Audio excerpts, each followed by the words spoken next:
What's up, you guys? My name is Aubrey and this is my channel, and today we're going to be talking about the PPP. More specifically, we're going to be talking about what to do after you get the PPP funds. And in this video, I'm going to be breaking down some of the key things that you should keep in mind and some of the key things that you should do after you've received your funds.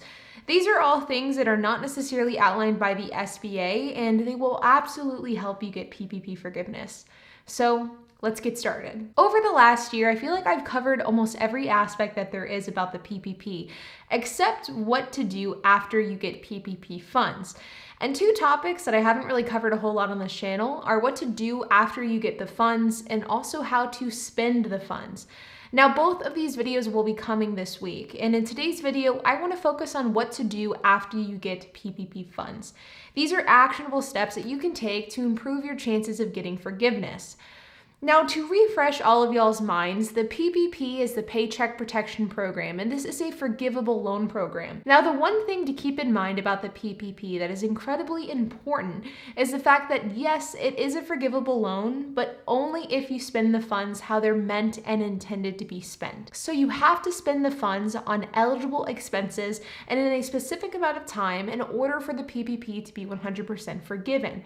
If it is forgiven, that means you don't have to pay any of it back, and it is considered to be free money. Now, the thing about the PPP is that it is very important to take these steps extremely seriously, because if you don't, you run the risk of not having this loan forgiven. Now, with that, let's dive into what I feel like are some of the most important steps you should take after you get your PPP funds. And the first step is to organize your finances. Now, organization when it comes to the financial aspects of your business, your side hustle, or your side gig, this is something that can make or break a lot of entrepreneurs. And this is something that I heard quite a lot about over the last year in regards to applying for programs like the EIDL loan or the PPP. The fact is, financial organization is incredibly important, and not only just when it comes to things like the EIDL or the PPP, but also just for longevity of your business and the success of your business as well. You should have your tax documents filed, and you should have them in a filing cabinet that you keep in your house or on your computer. That way, once you need them, they are ready to go and you have easy access to them. You should be keeping monthly P&L statements showing what the profit and losses of your business. This doesn't have to be something that is made by an accounting whiz or an MBA. It can be something as simple as a spreadsheet that allows for you to look at it and say, okay, this is how much money my business brought in, this is how much I spent, and this is the profit. It is incredibly important. And not only will these documents help you for PPP forgiveness, not only will they help you if something like this pandemic happens again, which I think I agree with us all when I say we all hope it doesn't, but it will also help you in securing loans in the future, securing financing in the future, and just increasing the rate of success of your business. Having financial organization is incredibly, incredibly important. Now, on that same topic of financial organization, I think it's also important to consider getting an accountant. Now, this is not a required step in order to get PPP forgiveness. It is absolutely not a must-have in order to be successful in business, but it is something that will inevitably help you become successful and will help you keep more money in your pocket. If you hire a good accountant, that return on investment will continue to pay off time and time again.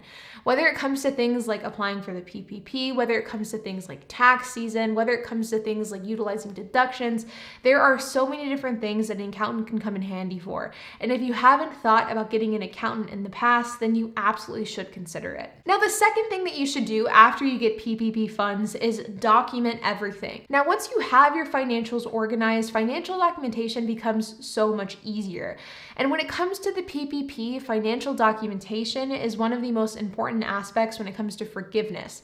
You see, with the PPP, you have to spend the funds on certain expenses. You have to spend the funds on eligible expenses, and you have to spend these funds in a specific amount of time. But the caveat to that is that you not only have to have that expense documented, but you also have to have proof of that expense as well. So what I would encourage you to do is I would encourage you to keep a spreadsheet of all of the money that you spent with the PPP funds.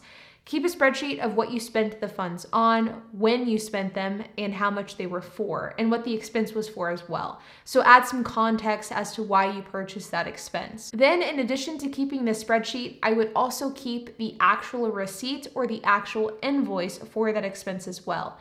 An Excel or Google Doc will not be enough in this case. You will want to have that physical receipt, that physical invoice to prove that that was a valid expense and it was an expense that you actually made. One piece of advice that I saw quite frequently online, and this is one that I think could be considered overkill, but it's also one that certainly wouldn't hurt, and that is opening up a second bank account specifically for the PPP funds. So let's say, for example, you got $100,000 through the PPP. Well, instead of putting that into your main business checking account and having it mixed with all of your other money, instead you can open up an entirely different bank account, deposit that money into that bank account, and then use that bank account specifically for PPP eligible expenses. This is valuable for a number of reasons. Number one, it makes it very easy to understand and to see where you spent these funds. Number two, it makes it very easy to prove that you actually spent these funds where you're saying you spent them. And lastly, it's because it keeps these funds completely separate. And there's no like muddying of the water to figure out, okay, I spent X, Y, and Z on my own money, but then I spent X, Y, and Z on PPP funds. So there's no confusion here. Everything is separate. Everything is very clear and concise.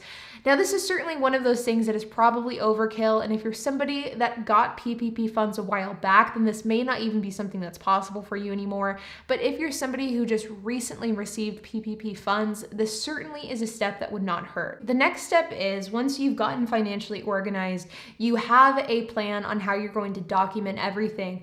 The next step of the process is to develop that plan. Now, when it comes to the PPP, you have to spend the funds on specific things and in a specific amount of time. And one thing that I think can be very dangerous is just approaching this on a whim and kind of buying things on the fly. I would suggest that once you know that you're getting PPP funds and once you've been approved and you figure out how much you're getting, but before you actually spend any of that money, I would suggest to sit down and to develop a game plan. So let's say, for example, you get $100,000 from the PPP. Well, you have to spend at least 60% of that, so at least $60,000 on payroll expenses in order to be eligible for the full forgiveness. So I would encourage you to sit down at your desk and say, okay, I'm gonna spend $60,000 on payroll or $70,000 on payroll. Then I'm gonna spend X amount of dollars on this and X amount of dollars on this. And this is exactly when I'm gonna make these payments. Have a game plan going into this. That way, nothing is caught by surprise. That way, everything is accounted for. That way, you have a plan for every single dollar so that you fully utilize the forgivableness of the PPP. Having a plan will be extremely vital going into forgiveness, and it will also make documentation and financial organization of the PPP that much easier. Now, one of the last tips that I have before we go into the forgiveness aspect is having documentation for everything.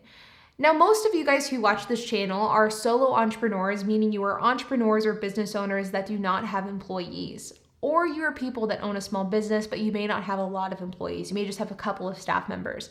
That's the vast majority of the people that watch this channel. And because of that, forgiveness for the most part should be pretty streamlined and pretty easy. The SBA has done a good job of making forgiveness accessible for small business owners. And because of that, forgiveness shouldn't be a big issue as long as you've spent the funds adequately.